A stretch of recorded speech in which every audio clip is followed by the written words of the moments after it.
MP board class 12th वाले प्यारे विद्यार्थी, क्या वाकई आप पास होना चाहते हैं? अगर हाँ तो प्यारे विद्यार्थियों, ये पेपर आपका है और 15 दिसंबर यानी कि सोमवार के दिन का ये पेपर है। और 100% प्यारे विद्यार्थियों, आपको इस क्वेश्चन पेपर को 2 बजे से पहले, यानी कि 2 बजे एग्ज़ाम स्टार्ट होगी, 2 बजे से पहले प्यारे विद्यार्थियों सोमवार को याद कर लेना है, रट लेना है, क्योंकि 100% माय डियर फ्रेंड्स ये पेपर आपकी परीक्षा में आ रहा है। समझदार बच्चों के लिए इशारा ही काफ़ी होगा। प्यारे विद्यार्थियों, अगर आप इस क्वेश्चन पेपर को देखते हैं और अच्छे से याद करते हैं तो मैं आपसे वादा करता हूं कि पेपर आपका बाहर नहीं जाएगा। इसलिए पूरा का पूरा पेपर छाप लो और रट लो अपनी कॉपी में, क्योंकि ये पेपर आपकी परीक्षा में आ रहा है। प्यारे विद्यार्थियों, जब पेपर आपके हाथों में होगा, पहला ही प्रश्न देखने को मिलेगा कि भारत में किस प्रकार की अर्थव्यवस्था को अपनाया गया है। हमारा जो भारत है ना, उसमें मिश्रित अर्थव्यवस्था को अपनाया गया है। तो यहाँ पर आपको मिश्रित करेक्ट उत्तर के रूप में लिखना रहेगा सभी विद्यार्थियों को। जब किसी उपभोक्ता को अधिकतम संतुष्टि प्राप्त होती है तब सीमांत उपयोगिता होती है। तो प्यारे विद्यार्थियों, सीमांत जो उपयोगिता है वो शून्य हो जाएगी। तो इसमें आपको लिखना है शून्य। चैनल पर नए हैं तो चैनल को जरूर सब्सक्राइब करके रखना है। अगर आपको लगता है कि सर हमारे लिए बेस्ट तरीके से मेहनत कर रहे हैं, तो अब जितने भी बच्चे इस वीडियो को देख रहे हैं तो बिना वीडियो को लाइक किए मत जाना, चैनल को सब्सक्राइब करके रखना। आपका जो रिज़ल्ट होगा मेरे द्वारा इसी चैनल पर बताया जाएगा, जो कि लाइव, जिसमें आपको आपके रोल नंबर बताने होंगे, एप्लीकेशन नंबर बताने होंगे, जिससे कि मैं आपसे बच्चों का रिज़ल्ट यहाँ पर बता सकूँ। ठीक है, तो ध्यान रखना है, लाइव जुड़ जाना है रिज़ल्ट के दिन भी।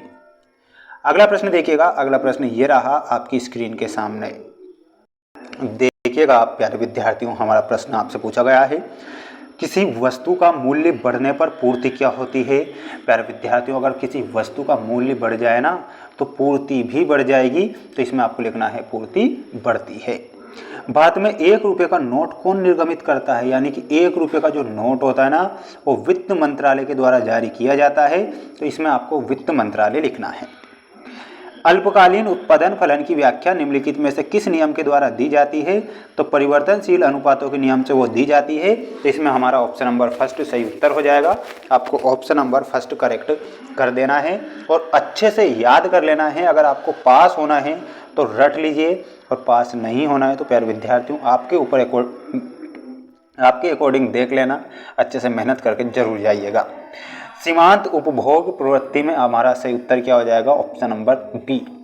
चालू खाते की मदें होती है दृश्य व अदृश्य मदें। ये चालू खाते की मदें होती है, तो दृश्य और अदृश्य मदें आपको लिख कर आना है।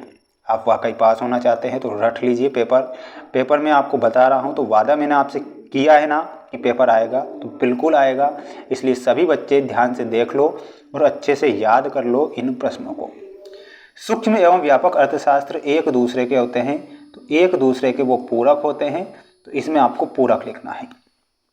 औसत लागत को ही वस्तु की कहते हैं। तो प्यारे विद्यार्थियों, औसत लागत को ही वस्तु की क्या कहेंगे, कीमत कहेंगे। तो दूसरे में कीमत लिखना है।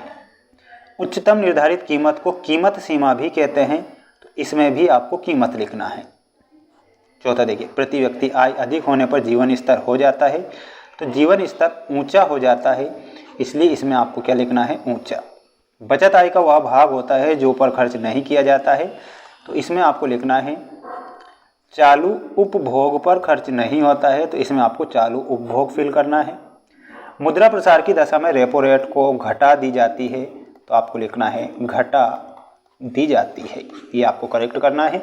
माय डियर फ्रेंड्स, अच्छे से पढ़ लीजिए और पास होना है तो पढ़ना तो पड़ेगा प्यारे विद्यार्थियों, बिना पढ़े तो कुछ नहीं होगा। इसलिए आप जरूर पढ़ के जाइएगा, बार बार मैं आपसे कह रहा हूँ, है ना। पैमाने के प्रतिफल का संबंध दीर्घकालीन उत्पादन फलन से होता है, ये बिल्कुल सत्य है।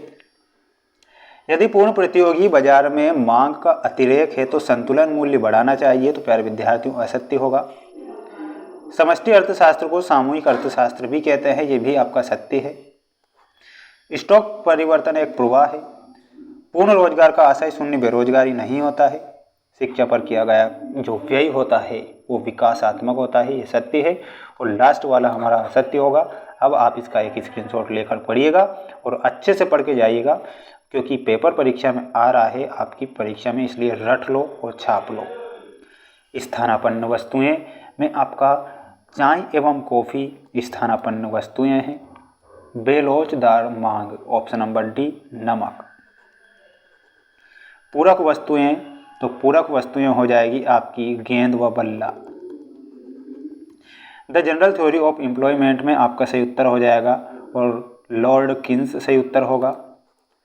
आय एवं बचत दोनों परस्पर एक दूसरे से प्रत्यक्ष संबंध रखते हैं। पूर्ति अपने लिए मांग स्वयं उत्पन्न कर लेती है, ये कथन प्रोफेसर जेबीसे का था, तो आपको प्रोफेसर जेबीसे से मिला देना है।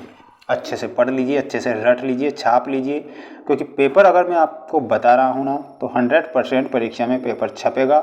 इतना मैं आपसे ज़रूर कहूँगा, क्योंकि आप बिना पढ़े जाएंगे तो कुछ नहीं होगा, इसलिए पढ़ के ही जाइएगा एग्ज़ाम देने, क्योंकि समय आपके पास नहीं है। एक शब्द या एक वाक्य में उत्तर दीजिए में, जब सीमांत अवसर लागत घटने लगती है तब उदासीनता वक्र की आकृति किस प्रकार की होगी। तो प्यारे विद्यार्थियों, वो जो आकृति होगी वो कैसी हो जाएगी, और इसमें आपको लिखना है उन्नतो दर। कैसी हो जाएगी? उन्नतो दर। फर्म के संतुलन के समय एक फर्म को कितना लाभ होगा। तो प्यारे विद्यार्थियों, एक फर्म को होगा सामान्य लाभ। तो इसमें क्या लिखना है? सामान्य लाभ।